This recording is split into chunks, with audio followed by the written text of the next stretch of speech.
जय शिव शंकर, जय कैलाशपति। मैं आप सबको प्रदोष व्रत कथा सुना रही हूँ। रवि प्रदोष व्रत कथा।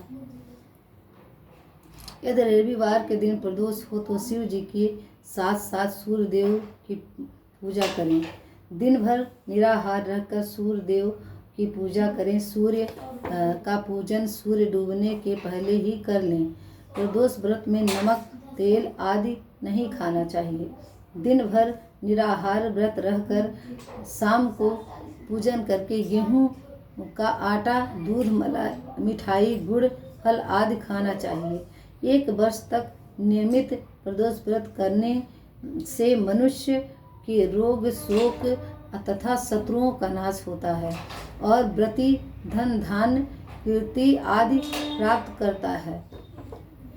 एक बुढ़िया थी। रविवार के दिन वह हमेशा अपने घर को गाय के गोबर से लीपती तथा सायंकाल से पहले ही पूजा करती तथा पकवान एवं फलों से नैवेद्य लगाती और स्वयं प्रसाद खाती थी। इससे शिव जी और सूर्य देव उस बुढ़िया के ऊपर प्रसन्न हो गए और उसके पास किसी भी प्रकार की कमी नहीं रही।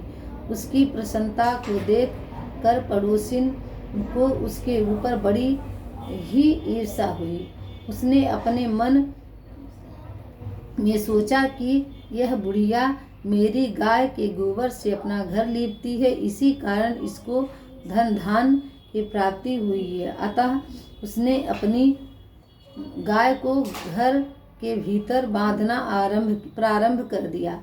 इस कारण उस बुढ़िया को अगले रविवार को गोबर न मिला। उसने अपना नियम भंग जानकर बहुत ही चिंता की और बिना कुछ भोजन बनाए खाए ही सो गई। रात में भगवान ने उस बुढ़िया को स्वप्न दिखाया और कहा कि तुम्हें आज गोबर नहीं मिला है, जिससे तुम बहुत दुखी हो।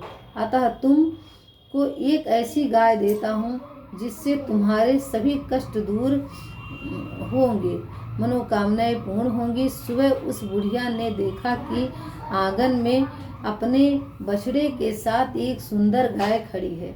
बुढ़िया को स्वप्न की बात याद आ गई और उसने बड़ी ही प्रसन्नता से गाय को ले जाकर बाहर बांधा। बुढ़िया की गाय को देखकर पड़ोसिन को और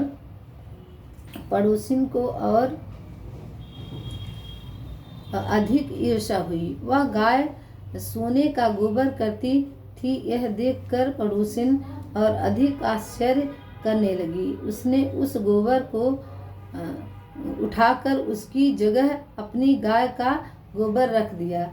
इस प्रकार पड़ोसिन यह नित्य का कार्य हो गया और बुढ़िया को यह पता नहीं था कि उसकी गाय सोने का गोबर देती है।